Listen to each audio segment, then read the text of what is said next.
blockage. Northbound I-65, 334-mile marker. That's Priceville. That one had an injury. Westbound University and the Parkway should be moving. 231 south of Meridianville Bottom Road had an injury, but it should be moving pretty quick. The YMCA is different from other gyms with state-of-the-art equipment, world-class pools, programs for every age, and free child care. You pay no joining fee in Madison and Huntsville. Captain Nick in the Jordan Lane Popeyes Skywatch Traffic Center. This segment of Talkin Ball is brought to you by University Kia, the #1 volume Kia dealer in the state of Alabama. Located online at universitykia.com.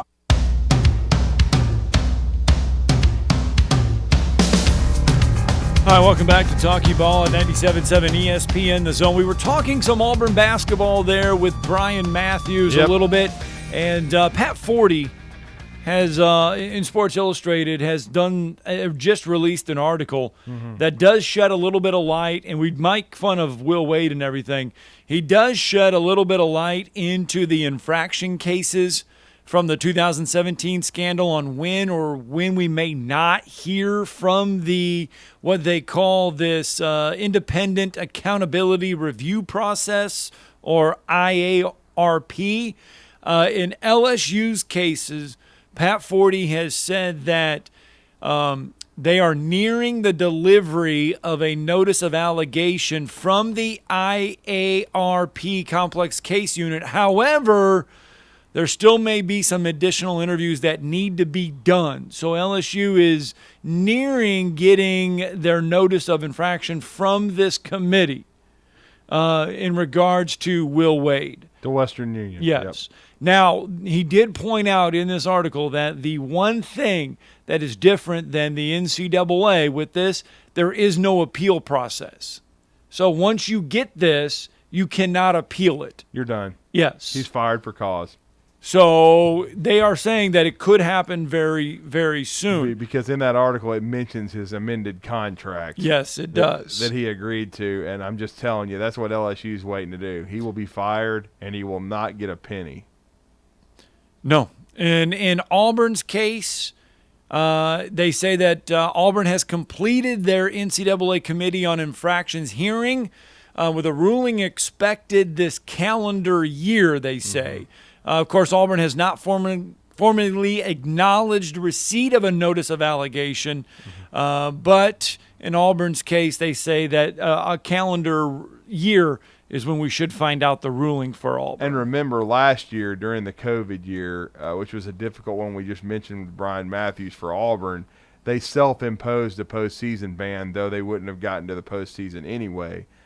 So we'll see how Auburn comes out, but it's basically still having to do with everything that went on with Chuck Person and him being dismissed, and so we will see, how hard Auburn gets hit. But certainly Will Wade. I mean, my goodness. I mean, when you basically say you pay more than the G League, and this was before NIL, everybody, and so that dude, he has got to be gone. That'll be another big hire for Scott Woodward, but I would be shocked if Will Wade survives at LSU. The other school that Pat Forty points out in this article that could get their announcement very, very soon is NC State. And that has to deal when Mark Gottfried was there. The Gottfried era, yep.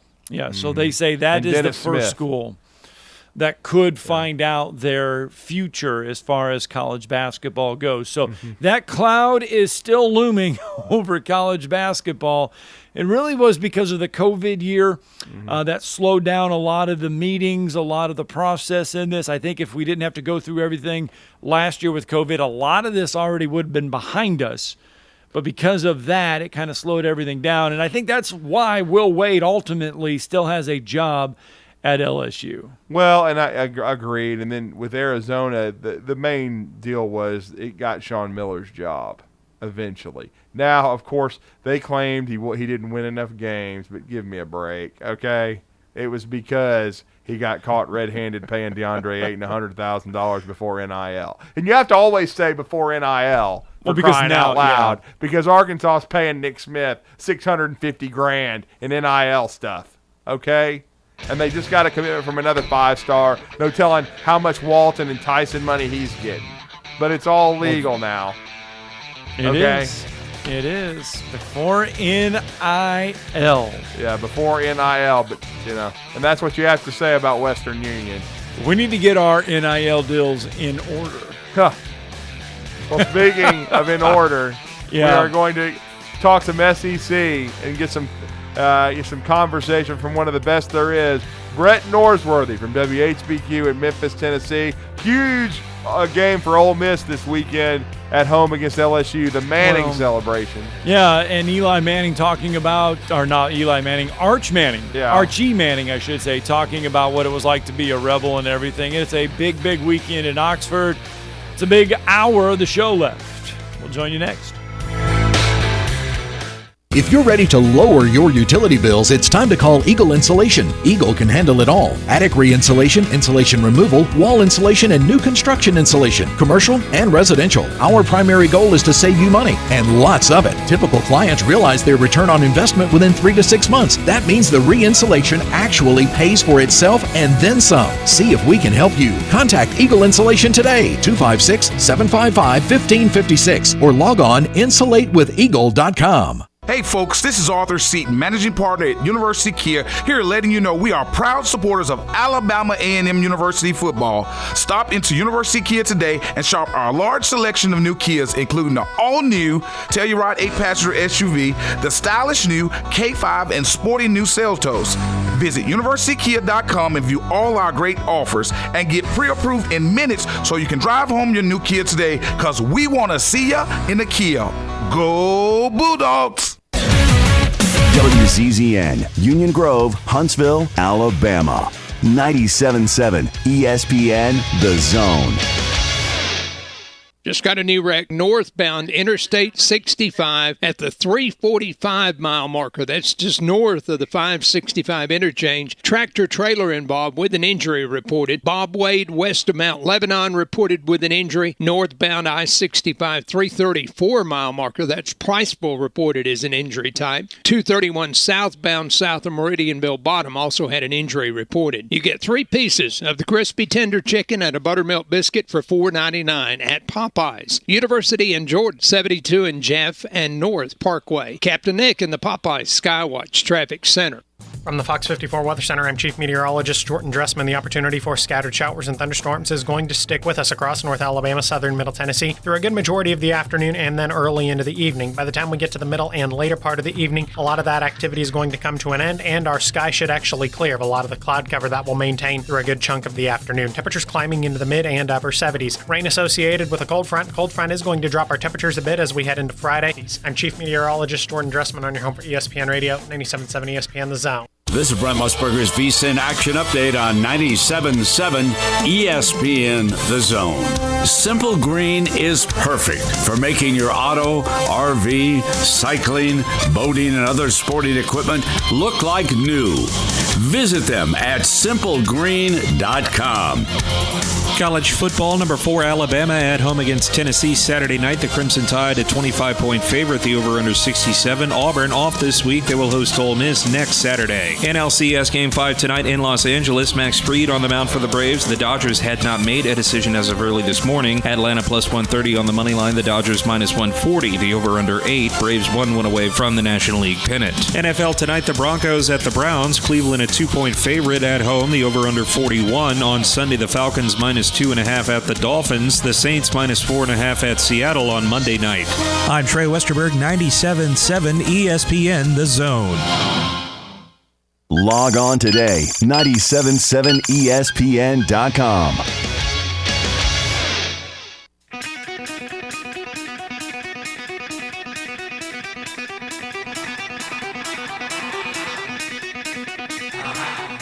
Welcome to Talkin Ball with Scott Theisen and Drew DeArmond. Call into the Neighbors Wealth Management Hotline now, 256-576-4977. That's 256-576-4977. Now, here's Scott and Drew. It is hour 2 of Talking Ball on 97.7 ESPN The Zone. We mentioned we're talking the Auburn Tigers. They will take on the Ole Miss Rebels next week as they get a week to rest. Ole Miss is playing this week, and they get, I don't know what to read, and I don't know what to expect. Last Saturday, we got this LSU team that played with all kinds of enthusiasm, a renewed rushing attack, which we hadn't seen. They hadn't been able to rush the ball more than 50 yards a game all season, it seemed like, and then they explode for 280 something against Florida because now we know Ed Orgeron was making his last stand. We don't know what to expect from LSU this week. We do kind of know what to expect from Ole Miss this week. It is going to be Is zoo the proper term to describe Vaught Hemingway on Saturday? Is it going to be just chaotic? I wouldn't call it that. I would just call it a monumentous occasion for one of the great players in the history of Rebel football. And, of course, I had the privilege of watching him pretty much his entire career, and that's Eli Manning, who hopefully one day will be in Canton as an NFL Hall of Famer, two-time Super Bowl winner. But he certainly was one of the great players in Rebel history, following in the footsteps of his father, Archie Manning, and, of course, his brother before that, Cooper Manning, who, of course, had to give up football due to a neck situation, narrowing of the spinal column, but still was a fine receiver in his own right. But certainly the Manning family has meant so much, Peyton as well, at Tennessee, to the SEC, and to college football. And who better than to discuss those events of the weekend coming and the SEC to this point than the co-host of Afternoon Drive, I would call it, on WHBQ in Memphis, Tennessee from 3 to 6 every Monday through Friday. And that is our good friend Brett Norsworthy, also noted SEC historian, but we always enjoy catching up with our next guest. He's also part of pre- and post-game on the Ole Miss Rebel IMG radio network, and he's now joining us once again in Huntsville, Alabama. Brett, good morning. You're with Drew and Scott. How are you, sir? Hey, doing well. Hope everything's going well in the Rocket City. Great to be with you guys. Good morning, Scott. So good to be with y'all. And, yeah, the festivities, and they really start tonight with the Letterman's Club, the M Club Hall of Fame banquet, and they usually have a class of, I'm going to say 4 to 6 from the broad spectrum of all sports, men and women's sports. Tonight, only one inductee, the honoree tonight, number 10, Eli Manning. Yeah, talk about his legacy real fast for what he accomplished there at Ole Miss. Well, Scott, we really needed him. We needed him so badly after missing out on Peyton. Peyton made a great decision. You can't argue one thing Peyton Manning's done, how he's done it. He made it work at Tennessee. And then along came the baby brother after the oldest brother, Cooper. As Drew said, his career sadly cut short. Cooper was going to be a good player, a really good player. Yes. A good wide receiver. He can run well, and his son, Arch, runs more like his dad than he does like he his does. uncle.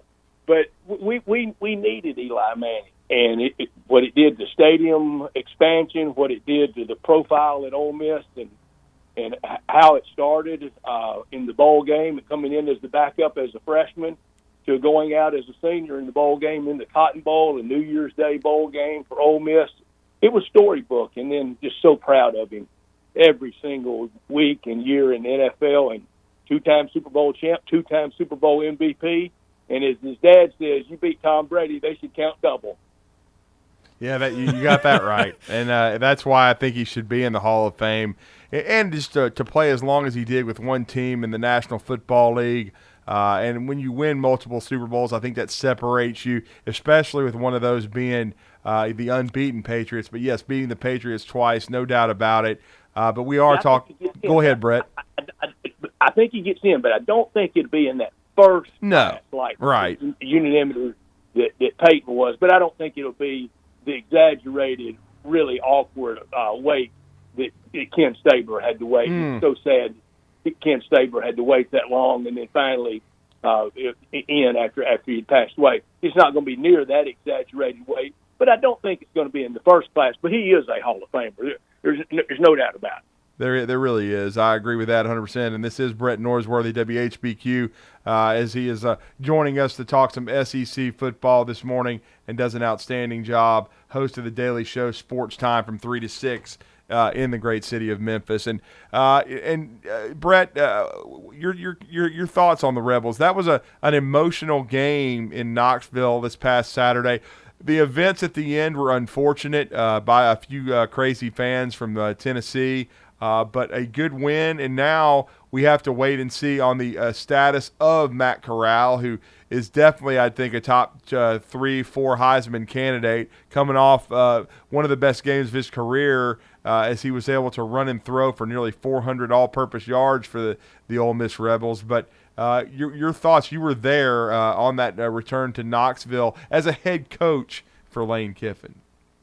It was quite a scene. We knew it was going to be great, and as their athletics director, Danny White, said, and Danny White's a good man, and he's got the Tennessee ship turned around. Tennessee's on their way. As he said, the first 59 minutes of the game, 59 clock minutes, game time minutes, was as good a college football atmosphere as I've ever been a part, as I've ever been at. I mean, it was pitch battle. I mean, you knew it mattered. It mattered to them. And I'll tell y'all, if Hendon Hooker doesn't go down, I'm not so sure that he doesn't make a play at the end to pull it out to Tennessee. But he got hurt, and Ole Miss was able to get the stop after the very disputed by Tennessee fans the spot on the first down. I didn't even think it was close. I mean, the ball was around his waist. Now his head was past the first down marker, but your head is not what they're what they're measuring for. It's where the ball was. I didn't even think it was close. In fact, I thought the spot should have been a play or two back. My biggest question around with the debris was, why wasn't a penalty call? In basketball, you know what technical would have been called if you do that in a basketball arena. How come a penalty wasn't called for that exaggerated delay of the game? I mean, that wasn't a delay of game or unsportsmanlike conduct. What in the world ever would be one? And that would have moved the football closer to midfield, and that would have made that last 54 seconds that Ole Miss did not do a good job of trying to run any of the clock off. That would have made it a little more breathing room. I just don't understand why there wasn't a penalty called on the play. But I want to defend Tennessee fans, and I did it Monday on our show. I did it last Saturday night after on our post-game show. And I'm not just taking this high road because my team won. I would say the same thing about anybody. But by the grace of God goes your team. Every fan base is subject to having some react like that at various sports. It's happened at Ole Miss at basketball. It's happened a lot of places. I'm not saying just because everybody does it makes it right.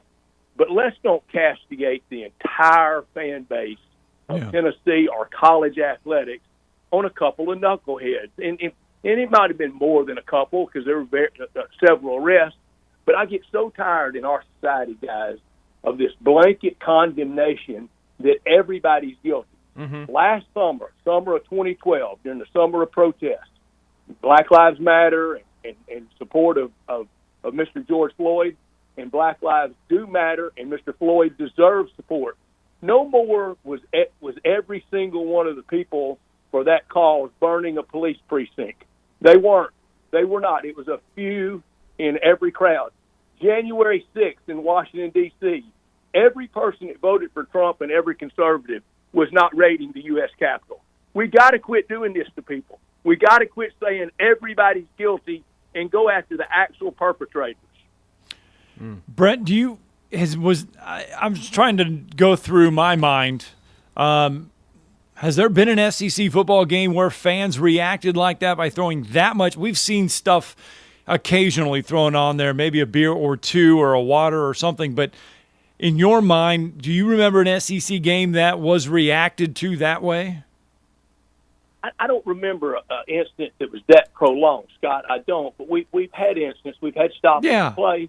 And we've had colorful incidents and colorful periods in the history of college football.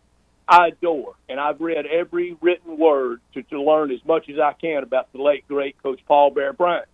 But Alabama and Georgia Tech in the late 50s, early 60s, they hated each other. I mean, purely hated each other. Coach Bryant detested Bobby Dodd. Likewise, Bobby Dodd returned it back to Coach Bryant.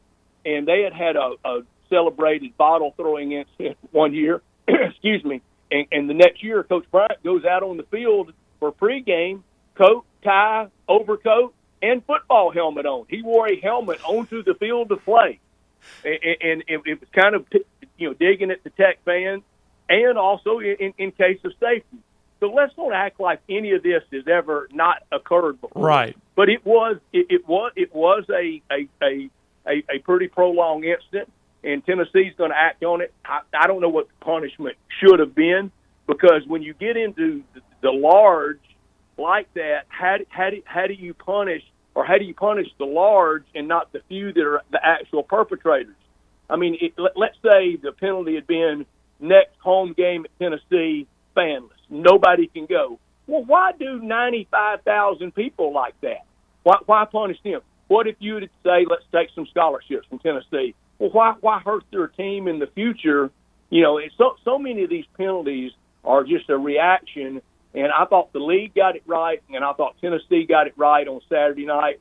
You know, it was unfortunate. I don't think anybody was seriously injured. I did see where one Ole Miss fan in the fan section caught a can in the crown of the head, and I think had to have stitches. That's very serious. Yes. I mean, you don't deserve that to happen for you to go out to college football. But let's quit acting like every single person that wears Tennessee orange was guilty of that Saturday night. I had a friend of mine text me on Monday, and he meant it sincerely, and I accepted it sincerely. But he texted me, "Hey, very sorry. Hope you were okay." I was fine. I mean, I was 9 miles in the press box from all the action, and I texted back to him. I said, "Did you throw anything?" He said, "Well, of course I didn't." I said, "Well, then you have nothing to apologize for." Yeah, he just apologizing for his fan base, but like you said, Brett, it was a small percentage of people that participated in that. Most fans were there to watch a great college football game, and that's what they saw. They saw the Ole Miss Rebels ease by Tennessee, and really one of the better games of the SEC so far this year. Now they take on LSU, and this is historically the two biggest rivals for me for Ole Miss are LSU and Mississippi State. So this is a big deal. This is honoring Eli Manning in the end zone, and then Coach Ed Ogeron. We already know his fate now, but now they're playing with nothing to lose, and they certainly looked good at home against Florida last week. Your thoughts on this matchup? Well, if LSU runs the ball like they did against Florida, Ole Miss is in big trouble, because Ole Miss has had trouble all year, stopping the rushing attack. Although the defense played a little to a lot better last Saturday night in Knoxville. Sam Williams probably had his best game of the year. We actually got pressure on the quarterback. That makes a lot of difference. If you can pressure that quarterback and get him off his spot, it makes it a lot easier. But with what Max Johnson can do at quarterback, I just think he's a super sharp player. His dad, you look at his dad's all-time passing numbers in the NFL, you'll be shocked at the yardage number he ended up racking up, winning a Super Bowl. Really quiet, unassuming player. The son's very much like that. Real good ball skills, real good mechanics. And if they get it running just a little bit, he can burn you. And he did last year when Ole Miss, when we played them the last Saturday of the year, December 19th. Never anything more weird than to be in Baton Rouge at Christmas time playing football. Yeah. We talked about this yesterday on the show. Matt Corral has been a force through the air, but he's also been a force on the ground as well. But they really used him on the ground Saturday in Knoxville. How nervous are you? How worried are you that he is getting a lot of carries, taking a lot of hits, and getting beat up a little bit by running that football? Scott, he did on Saturday night. He took a pounding and got kind of twisted around late in the game. And Coach Kiffin has questioned, his availability for Saturday, and I think it's really up in the air because he is really, really nicked up. Las Vegas hadn't responded to that; they haven't moved that point spread at all, and I think they're factoring in Matt Corral play. He went for a total last Saturday, last Saturday night of 426 total yards rushing and passing, and he's just a phenomenal player. I mean, without him, we wouldn't be the same team, and so glad to have him. Now, in any Heisman campaign, he can't miss a game.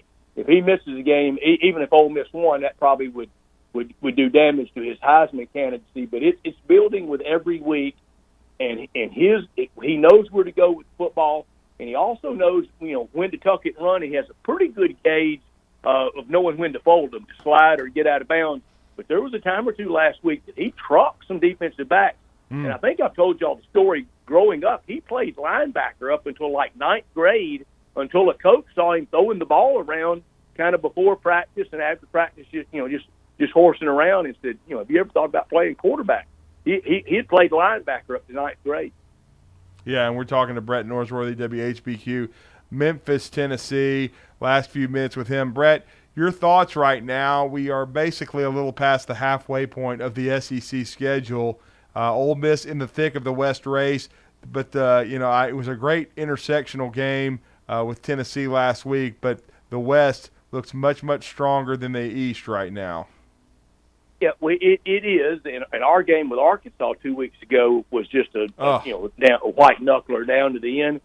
First thing I said Saturday night on our post-game show is I think our team's trying to kill us. I mean, between these last two games, I mean they've been the blood pressure games. The Arkansas series should be renamed the Blood Pressure Bowl. And look how both of those teams responded to that. And it's often the case. The winner of the Arkansas Ole Miss game usually goes on to a pretty good to really good year. And the defeated team, it takes a lot out of their sails. And I think it got Arkansas last week. Now they've got UAPB this week and then an open date and then their last four push. Auburn looked great last week, and they have two fantastic wins this year. And they have the open date. We go down there next week. But all concentration at Ole Miss, I promise, is on the LSU Tigers and Ed Orgeron. Because Ed Orgeron has not lost to Ole Miss since he's been head coach at LSU. And Ole Miss, we haven't defeated LSU since the 2015 season. So it's been a while, and he's gotten us every year. And this will be the last time he comes to Oxford as the head coach anywhere. And you know that's going to mean a lot to him. Well, is it the last time that Arch Manning comes to Oxford as well? Because just to throw in the Eli stuff, the Manning's in the end zone, you also bring in Arch Manning as a recruit this weekend. Yeah, but you got to remember, Arch is just a junior, so he might make some visits next year. I am hearing, though, that they want to have everything settled and maybe even an announcement before he starts his senior year next fall, where he can just play ball at senior year high school and kind of all the visiting and all the stuff. So. Yeah, no doubt. Arch Manning's recruitment is going to be continue to be the most monitored maybe in the country due to the name and just how good he is as well, and what he's accomplished following in the footsteps of his uncles Peyton and Eli at New Orleans Newman High School in the great state of Louisiana, and of course his grandfather Archie means so much to the SEC. That's still on my bucket list. One of these days I want to be able to interview Archie Manning and talk some football with him. Always admired him and that family. I tell you a trip you need to make. You need to make this trip to Philadelphia, Mississippi, to the business that Olivia Manning's family has always owned. It's Williams General Store in Philadelphia, Mississippi. And her brother, Sid Williams, who is just a terrific guy, still runs it. And you can buy everything there you can think of. You can buy a pair of cowboy boots. You can buy hook cheese. But in it, Sid's got all the boys' jerseys from high school, college, pro, in their helmets, and kind of a tribute montage, honoring area to them. It is really something to see. And you want to step back in time, you go to Williams General Store in Philadelphia, Mississippi, and then you can go over to the high school of the Philadelphia Tornadoes and see where Marcus Dupree played. Yeah, that's right, and that's where Jarquez Hunter from Auburn matriculated as well. So they've had some talent come out of Philadelphia, no doubt about it. Philadelphia, Mississippi, that is. Well, Brett, we always appreciate the time. Tell everybody about your daily radio program. I know you're going to have a fun one today at Sports Time. 3 to 6 from my partner Gabe Kuhn, who played football at the University of Memphis. He just started with me a few weeks ago, had a retirement and some lineup changes. Glad to have Big Gabe with me from the afternoon from 3 to 6. I'm on Twitter at Brett Norsworthy. And I hope everybody's team wins this weekend. Well, Brett, we appreciate it. Give Gabe our regards, and look forward to talking with you again soon. Always enjoy the conversation. You got it. Thank you, Scott. Thank you, Drew. All right, thanks, Brett. Brett Norsworthy. Let's get a break in. When we come back, we're going to talk some NFL talk. Miami Dolphins making some news, maybe. And Bob Bowlesby, still mad. You're listening to Talkin Ball on 97.7 ESPN, The Zone. Got a wreck in Decatur, Highway 20 west of the Beltline. That one's got an overturned vehicle reported, possible injuries. I-65 345-mile marker north of 565. That one's got a tractor-trailer involved, reported with injuries. Bob Wade in Mount Lebanon, I-65 northbound at the 334 and 231 south of Meridianville Bottom. All should be clearing. Snelling Medical needs several certified medical assistants. Huntsville.snelling.com. Captain Nick in the North Parkway Popeye Skywatch traffic. Valley Equipment Rental. Pretty self-explanatory name, no? Tom Abraham here. And look, Valley Equipment Rental is all over the Tennessee Valley. And they rent equipment. All kinds of equipment. And not just to the contractors out there, but to you, the general public as well. Need a skid steer or an excavator? Well, they've got over 40 units to make sure they've got one for you. From huge boom lifts to miscellaneous hand tools, it's at Valley Equipment Rental on the South Parkway. And soon, they'll have a second location to handle even more equipment. More on that to come. At Bryant Bank, we believe your goals are worth chasing, and every step along the way is worth celebrating. From your hopes for the future to the challenges that keep you up at night, we're here for you. Bryant Bankers put care into action to help you live legendary by stepping up when you need us most and doing what's right, even when no one is watching. Come experience a local bank whose people greet you by name and treat you like family. Bryant Bank, member FDIC. Explore the culture of craft at the Open Bottle in Madison. Over 1,000 artisanal wines, 600 craft beers including 48 rotating taps, and an extensive array of spirits featuring highly collectible bourbons. Come enjoy live music while relaxing on our expansive patio. Enjoy draft beer, wines by the glass, or specialty cocktails at our full-service bar. We offer party planning and discounts. Wine case deals are available. Check our Facebook page for upcoming music and tasting events. We strive to be the cleanest store in town. The Open Bottle, Highway 72 at Jeff Road, Madison.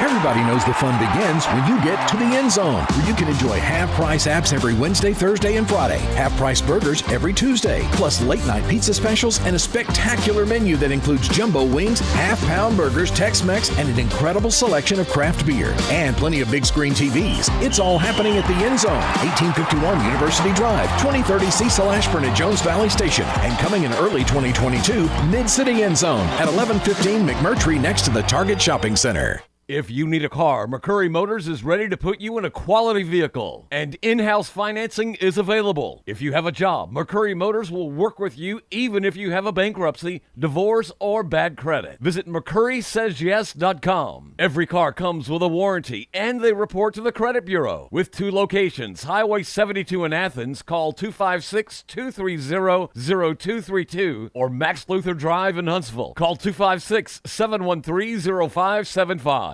The kitchen is the heart of any home. It's where the family gathers. It's where kids discover old recipes and make them their own. Just starting out or just now getting started on the dream kitchen you've always wanted? I'm Chris Haygood, and from all of us here at Bob Wallace Appliance to the home builders and the homeowners, a heartfelt thank you for buying local. We're in Huntsville, Florence, and Coleman, and online at bobwallaceappliance.com. When you call most roofing companies, all you'll hear is, you need a new roof. Not when you call Fleming. At Fleming Roofing and Restoration, we're focused on your needs, whether it's an easy repair or a full roof replacement. Folks around here have trusted Fleming since 1965 for all their residential and commercial roofing needs. And as the area's storm damage experts, Fleming knows all the ins and outs of the insurance claims process. Log on FlemingHSV.com to schedule your free estimate today. Fleming Roofing and Restoration. We show up. Chapman Commercial Realty, your source for Alabama commercial real estate. Chapman Commercial Realty has the experience and expertise you're looking for when making commercial real estate decisions. If it's office space, retail space, investment property, or project development, Chapman Commercial Realty is your answer. Call Bill Chapman today at 256-656-8413. That's 256-656-8413. Or find them online at chapmancommercialrealty.com. This is Eli Gold, voice of the Alabama Crimson Tide. Now more of Talkin Ball with Scott Theisen and Drew DeArmond on your home for Crimson Tide Sports 97.7 ESPN The Zone. Roll Tide.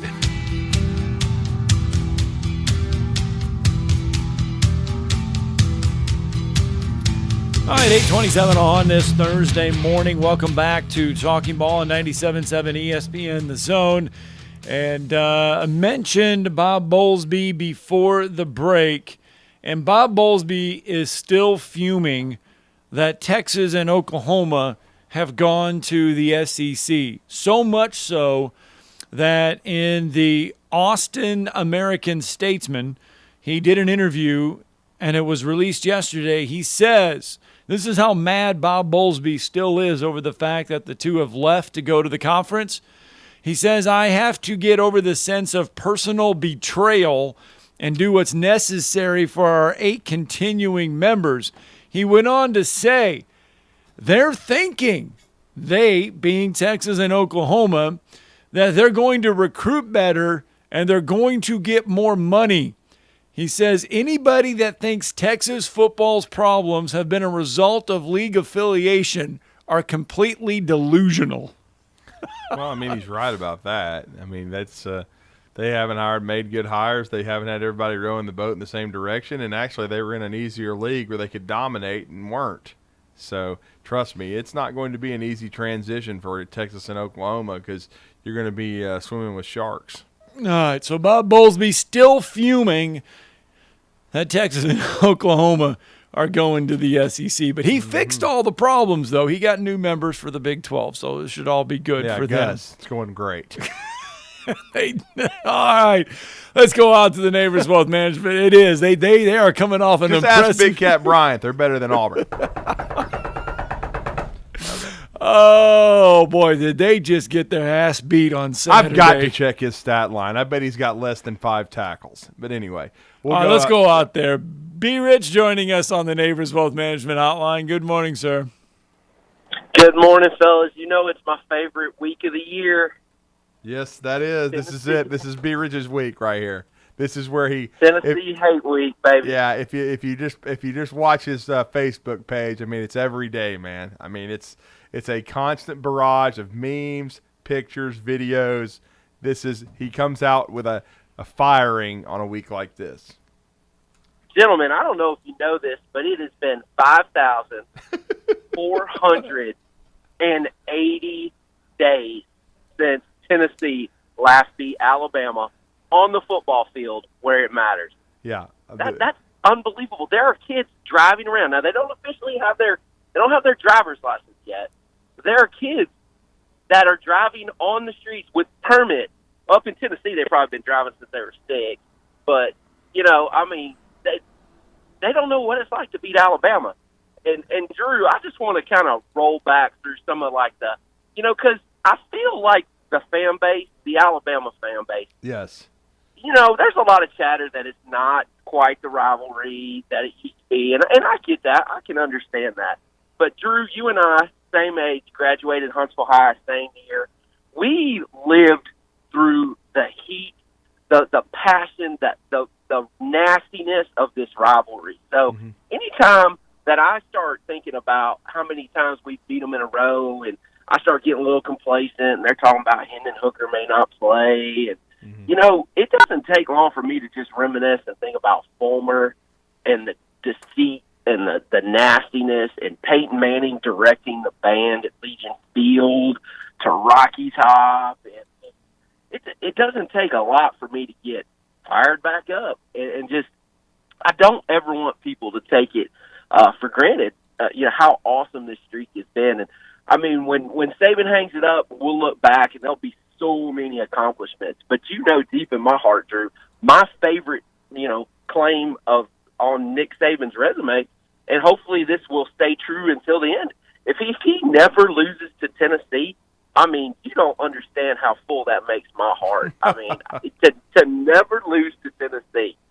But it's just, I wanted to, just kind of to flash back on it because I'm looking for some things, to get excited about with this game. And if it was in Knoxville, there was a streak, and Drew, you'll remember this. There was a streak back early in Nick's tenure where for 2 or 3 years in a row up in Knoxville, up at Neyland, I think Julio set the all-time career receiving yard. In 08, yes.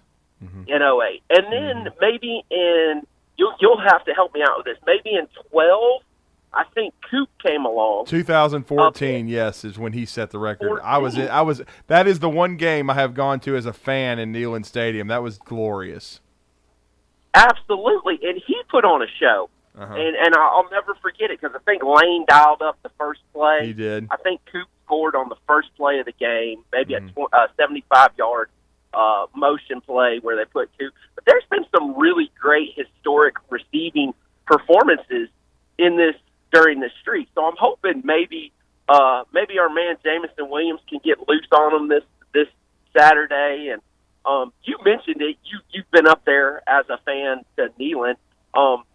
My first trip up there was in the nastiness of all this in the late 90s.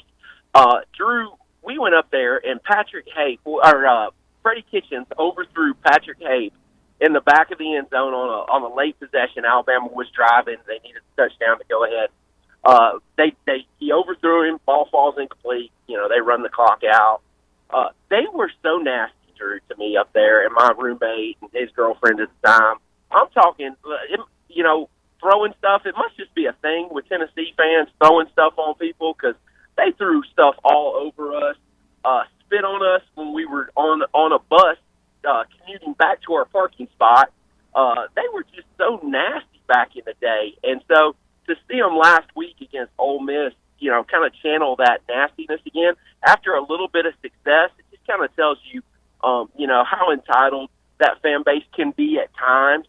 And not all of them. I know that's a small percentage of them. I've know several Tennessee fans that are great people and stuff like that. But that fan base in general is just nasty. So I've enjoyed the hell out of beating them, and I'm going to roll by the humidor here later on this afternoon and pick out a couple winners and light those suckers up. And just wanted to go on record as a 52-23 kind of what I'm thinking. So did Grady call in this morning? He called in yesterday, actually, and he gave. What did he throw down? I believe it was. I want to say it was 44-17. I believe. And he made a point to say though that he is 9 years old. And he has never seen Alabama lose to Tennessee. Tennessee. I was going to say he made that point yesterday. Yeah, see, that's what he told us. That's amazing. So that's amazing. That makes my heart so happy. There you go. I hope this goes on. I hope he graduates and never loses. But y'all enjoy the game. Alabama fans, do not let your. All right, B. Rich, thanks for the phone call. And I did go back and look. Big Cat Bryant has 12 tackles this season. So he's got more than 7 5. more than I would have thought. Any sacks? 1. 1 sack. He's got 1 sack. For sorry-ass Big Cat. That's 3rd on the team in tackles or 5th on the team in tackles. So he's not very good. He just got. Don't think he's getting any NIL deals over there in Orlando. Do you think he would have fared better had he stayed in this offense by Derek Mason? Or defense by Derek Mason? No. Completely overrated. No return on investment. For Big Cat Bryant. Yeah, he's pathetic. All right, Brandon's now with us this morning. Good morning, Brandon. Good morning. Morning, Brandon. Tell Big Cat if he needs some sacks, I can run him to Piggly Wigglies. Oh, man. We only have, I think, one of those around here. We don't have too many Piggly Wigglies left up here in North Alabama. We do have one in Guntersville. And I think there's one outside. Is there still one outside of Gurley? Yeah, New Hope. Yeah. And New Hope. Okay, so there's a few left. Yeah. I just passed one in center. I'm on my way to Grant to pick up my birthday present to myself. So I'm headed up on the mountain to Grant, Alabama. Yeah, that's right. I'm definitely familiar with that. That's my father's from Grant. Grandparents, now my late grandparents lived there, and my grandmother ran the lunchroom at DAR for many, many years. And, very familiar with Grant, Alabama. A lot of great folks over there, Butch Ashley, Philip Cooper, a lot of avid listeners to our station, and we appreciate their support. Well, Chris Sutton at Street Rod Garage, I didn't know who he was before I done business with him, but I did not know he was such a world-renowned frame shop. His name is big time in the fabrication and industrial metal world, so he's something pretty big. But I was watching something yesterday, and I meant to say this the other day. These people that were so mad about the Tennessee game the other night, have they ever seen some of these English Premier Soccer games where it looks like they have set the stands on fire and they're throwing flares on the field. Yeah, I saw all the smoke from this weekend. I mean, that soccer game was unreal. There was smoke in the stands. It was crazy. Yeah, I don't think anyone – those Premier League sometimes they can get a little dicey. Yeah. I saw a video from a game a couple years ago where they literally had 300 cops, and the people run out of the stands, and the cops have got batons, and these people are nothing but bare fists. And it was like the minute the cops come out, they got excited because they got to fight the cops. So these people on TV that are freaking out, let them turn on an EPL game and watch what some of these people do. I mean, they make the SEC look like daycare. So it's good stuff. It's really good stuff to look out there and tell people we're not the craziest people on the planet. You might think we are, but we're not. And Drew was talking the other day about as far as the refereeing goes.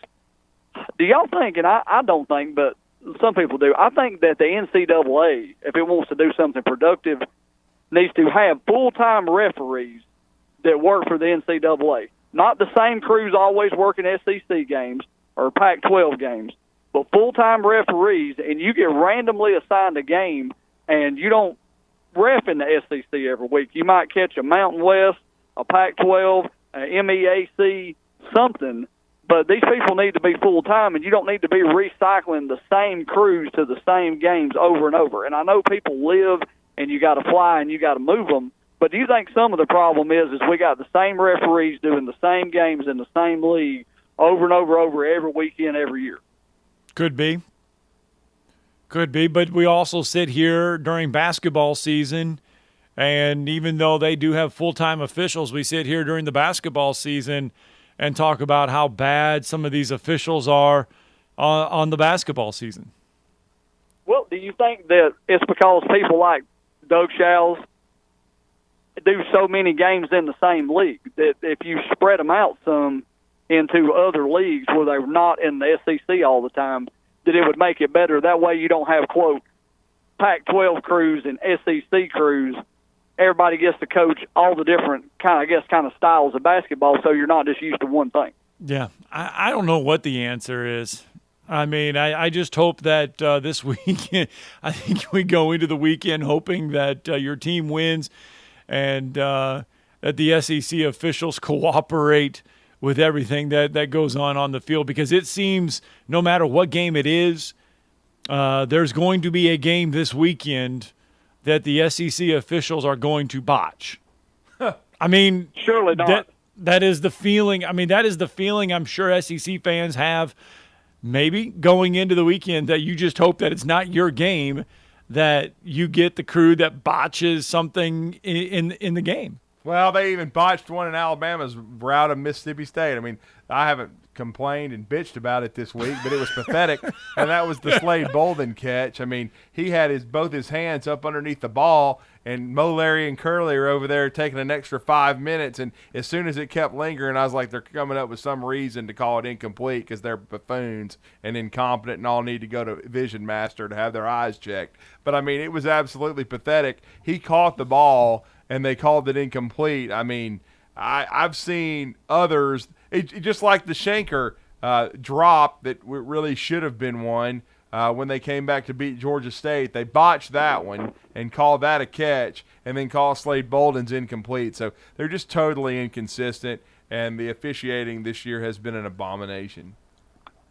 Well, I really wish for the Tennessee game this weekend we could figure out how to have everybody come out dressed like that Quiet Riot video where they got the straight jacket and that mask on with the little bars on it, and play Mental Health. That'd be a pretty good one for the Tennessee game this weekend. So roll Tide. Roll Tide. Thanks, Brandon. Safe travel, sir. Brandon with us. Yeah, 256-576-4976. I'm wondering if SEC fans are thinking that way going into a Saturday, thinking, oh, my gosh, you know what? Not only do we have to battle said team, but I just hope that the SEC officials don't botch a call on our game. I'm wondering if they feel that way about SEC officiating, because people here, I mean, they're football savvy. They're football smart. And so I'm wondering if that is how they feel. Another big topic going on right now is the fact that thanks to John McClain from the Houston Chronicle. He really put some gasoline on the fire. Now everybody is joining in. The Athletic, Pro Football Focus. Yeah. So John McClain from the Houston Chronicle put out there that the Miami Dolphins and the Houston Texans could be finalizing a deal for Deshaun Watson as early as this week. Now, he went on to say that it all depends on a lot of the allegations and everything with Deshaun Watson and all this other stuff. But then the Athletic came out a few hours later and said, wait a minute, hold on, not so fast. There are two other teams that appear to be wanting in on the Deshaun Watson sweepstakes, and that is Philadelphia and Carolina, that they could too also be in there, and they don't see a deal finalized as early as this week. It could be a little bit longer. And then Pro Football Focus jumps in and says, well, there could be some more teams joining in there. Will Deshaun Watson end up being traded? Why now? Why John McClain coming out and saying that it could be done as early as this week for Deshaun Watson and the Miami Dolphins? A lot to unpack here. Have the Dolphins given up on Tua?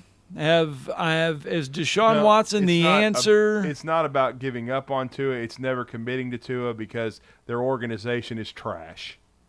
And it's been trash for a long time. And they're they're not being smart. They need to reverse course, commit to Tua, and then build around him with all these draft picks. But their general manager, Chris Greer, and their coach, Brian Flores, are blowing this.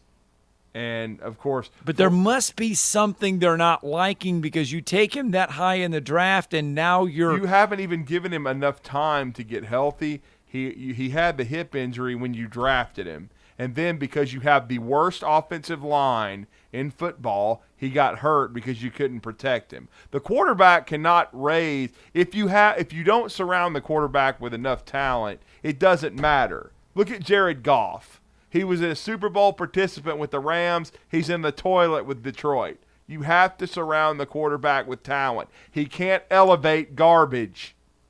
He can't elevate an offensive line that is terrible. He cannot elevate a running game that has 3 rushing touchdowns all year with running backs that are all 5'9", 185. Okay? He just can't do that. You finally drafted Jalen Waddle. Congratulations. But, you got William Fuller in a trade. He can't get healthy. Okay? Right. Devontae Parker can't get healthy. You can't even get the ball enough to get to Gesicki, the tight end. So, to me, Tua can still play in this league, but you have to build around him with the draft capital you got. Stop trying to cut corners because, again, we don't even know Deshaun Watson's legal situation.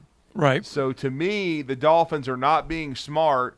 But who's to be shocked by this? Since the end of the Dan Marino era, they've been in the abyss except for I guess Tony Sperano's year with Chad Pennington when they won a division. That's pretty much it. They've done nothing consistently. All right, Cordarrell's with us now on the Neighbors Wealth Management Hotline. Good morning, Cordarrell. Good morning, Drew. Morning, I just sir. wanted to call in, brother. I've been saying the same thing since they drafted Tua. They haven't given him enough time to get healthy.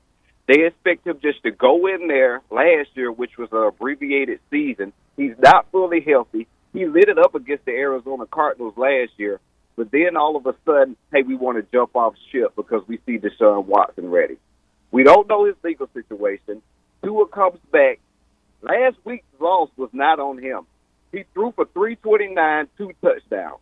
At some point, we got to look at this Miami Dolphins front office and say, you know what? Are they helping out Tua? Because there are tools there for Tua to win in that division. Yeah. He's not the reason. He's not 100% the problem. Stop throwing it on Tua. I'm sick of calling Cowherd. Oh, I'm just not into Tua. Tua's not the problem. When 2 years ago, Colin Cowherd was all about it. When he lit up LSU, they lost the game, but Tua played on one ankle and almost won the game. Oh, I agree. One ankle, Drew. Yes, he did. I was there. You're right. I'm sick of it. It's about the NFL is all about where the wind blows We see a pretty quarterback. We want to go draft him. What are the Miami Dolphins going to do next year? They're going to draft Spencer Rattler? He's going to be in the transfer portal. They're going to go get Matt Corral. Yeah, exactly. That's what they're going to do next year because they're ready to. Honestly, Drew, I kind of want them to trade him.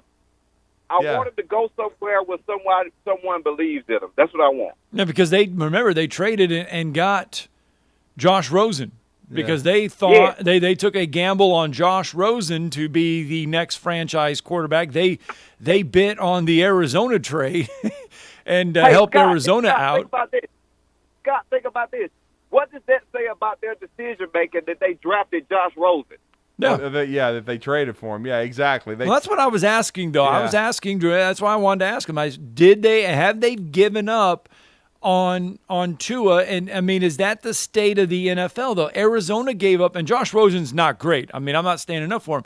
But Arizona bagged him on 1 year. So is that the trend of the NFL? Because if Philadelphia wants in on the sweepstakes, are they giving up on Jalen Hurts as their starting quarterback? And is Carolina giving up on Sam Darnold after less than a year as their starting quarterback? It's the same with the Jalen Hurts thing. I mean, if they build around Jalen, Jalen hasn't played bad this season. Jalen is what he is. We can't expect him to go throw 40 times. It's the same thing when he was at Bama. He is what it is. Now, he has developed a huge amount, since, he left Bama to go to Oklahoma, of course. But this whole NFL thing, this blows my mind that every week the Miami Dolphins, they're landing at Tua's feet that he did something wrong and they can't progress. And who's to say if they get Deshaun that they're going to win they get him? You still have to put pieces around him. Exactly. And then they're probably going to have to trade some of this draft capital to get Deshaun. So, to me, their organization is not looking very smart. Brian Flores is on the cusp of being another failed Belichick assistant. And Chris Greer, he's going to – he and Dave Gettleman are going to be out of jobs if they don't watch it. Yes, they will be. Hey, I appreciate you guys. Long time. This is the first time caller. Thank you, sir. Y'all have a good day. Appreciate it. Thanks. All right, let's get a break in. When we come back, we can talk more about this and your tomorrow's headlines today. You're listening to Talkin Ball on 97.7 ESPN The Zone. It's got another new accident. This is Triana and Dunn. It's coming in with injuries. Had one in southern Morgan County, southbound 31 near Lake Con. Vehicle hit a tree. That one's got an injury. Highway 20 west of the Beltline in Decatur's got an overturned vehicle. Northbound I-65 just north of the 565 interchange. Got a tractor trailer involved. That one's reporting with injuries. From routine care to heart failure, Dr. Randall Burns and the team at Huntsville Heart Specialists have the expertise to care for all matters of the heart. Captain Nick in the Jordan Lane Popeye Skywatch Traffic Center. Ann Adams with Berkshire Hathaway Rise Real Estate is the one name to know if you're buying or selling real estate. With years of local experience, Ann Adams offers buyers in-depth knowledge of the local housing market and will narrow available properties down to those you'll be interested in so you can save time when shopping for your new home. If you're ready to sell, Ann offers a seamless process using accurate pricing and expert negotiation skills to make sure you get a fair price for your home. Call Ann Adams today at 256-337-2625 or log on bhhsriserealestate.com. If you're ready to lower your utility bills, it's time to call Eagle Insulation. Eagle can handle it all. Attic re-insulation, insulation removal, wall insulation, and new construction insulation, commercial and residential. Our primary goal is to save you money, and lots of it. Typical clients realize their return on investment within 3 to 6 months. That means the re-insulation actually pays for itself and then some. See if we can help you. Contact Eagle Insulation today, 256-755-1556, or log on insulatewitheagle.com. You've got to experience Toyotathon at Bill Penny Toyota. They've got the selection with over 700 new Toyotas to choose from. And they've got the extras with Bill Penny perks and a 10-year unlimited warranty. So get on over to Bill Penny Toyota today and experience Toyotathon. Bill Penny Toyota in Huntsville and online at BillPennyToyota.com. Bill Penny's Toyota 10-year unlimited warranty is valid through the 10th year of ownership. Valid on new vehicles only. See dealer for details. No representation is made that the quality of legal services to be performed is greater than the quality of legal services performed by other lawyers. A wise man once said, "If you take care of old folks and children, everything in the middle will take care of itself." Hi, I'm Danny Aldridge, lawyer in Alabama and Tennessee. In the next 20 years, the number of those folks over 65 years of age will more than double. In our golden years, the most important goal is to be treated with dignity and have control over doing what makes you grateful with those you love. At the Aldridge Law Firm and the Legal Town Center, we're dedicated to help you with these goals, and we'll be there when life throws you those inevitable curveballs. Let us assist you with your legal needs, whatever they may be or become. You may reach us by phone at 256-534-3188 or online with Dan at danaldridgelaw.com. Just remember, we're here to help. Whether it's personal injury, wrongful death, fraud and cheat, or estate planning made complete, we're here to help. In today's real estate market, you need the right professionals to help make sure your home purchase is smooth and hassle-free. That's where Jacob Title comes in. Stan McDonald and the staff at Jacob Title cater to the realtor and clients who are looking for a top-flight closing experience. Jacob Title uses the latest and best technologies to ensure a safe and secure exchange of funds, and they pride themselves on great communication well before and during the real estate closing process. Jacob Title in Huntsville and Madison, and online at jacobtitle.com. Hey there, Bob Baumhauer here. Baumhauer's Victory Grill is your big game headquarters all fall long. And with our new fall features, every day is game day at Baumhauer's Victory Grill. Try our pregame starters, including our homemade onion strings, always fresh hot lips, and our all-new Buffalo Dippin' Chicken appetizer. Our main events include incredible chicken, fish, and shrimp selections, always featuring local Alabama Gulf seafood. And don't forget our Sunday Blitz, 11 to 6. Baumhauer's Victory Grill. Legendary fun, legendary food. It just works. Picture this. You're at home, doing whatever it is you do. Then, pow! The power goes out. Then what? Well, at my house, life goes on. We have a Generac automatic home standby generator from Current Electrical and Generator Services. For your home security and peace of mind, get a free personal consultation on how a Generac automatic home standby generator can protect you. Current Electrical and Generator Services. Call or visit us on the web at huntsvillegenerators.com. You've got the power. While other stations keep changing their lineup, yeah! we keep plugging away. Did you lose your mind all of a sudden, or was it a slow, gradual process? Thank you for making us your number one choice for sports talk in North Alabama. We are 97.7 ESPN The Zone. This segment of Talkin Ball is brought to you by University Kia, the #1 volume Kia dealer in the state of Alabama. Located online at universitykia.com.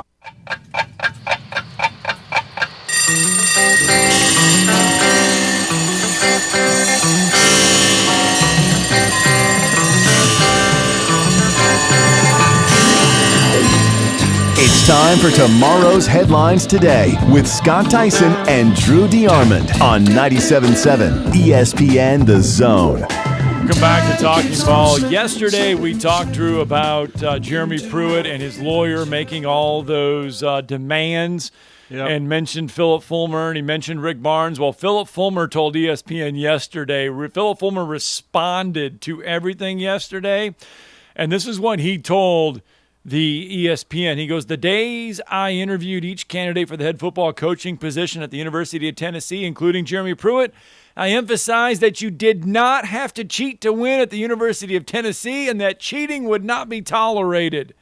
He went on to say that Jeremy has no one to blame but himself for his firing from UT. He had a great opportunity at a great university, and he simply screwed it up. Has Philip Fulmer taken a lie detector test with everything he just said about cheating? Please tell me he took a lie detector test, because he'd fail it. He goes, "I'm really disappointed that Jeremy would have thrown people's names around, that he knows nothing but support him the entire time he was here and made those unsubstantiated claims." That was from Rick Barnes. That was from Rick Barnes. Just be quiet. Rick Barnes isn't even clean, okay? Go back and look at Texas. All right. He says, I would invite the break. NCAA to come to any day of the week and investigate our program. I have too much respect for our players, our school, our administration, says Rick Barnes. Oh, good Lord. Rick Barnes and Philip Fulmer. Next question. They went on to say, Philip Fulmer went on to say that Jeremy is not here because of the decisions he made and the way he led his program. Here's what I know. Our university has done everything it possibly can in working with the NCAA. So they are firing back at Jeremy Pruitt and his lawyer. Yeah, well, take a lie detector test, both of you. You'd both fail. It's real easy to shout from the rooftops. Cheating Barnes will not be tolerated, says but Philip Fulmer. I will say Rick Barnes is a saint compared to Fatimus Maximus Phil Fulmer. Next question. Did we just Fatimus Maximus? Exactly. That's a new one. Good Lord.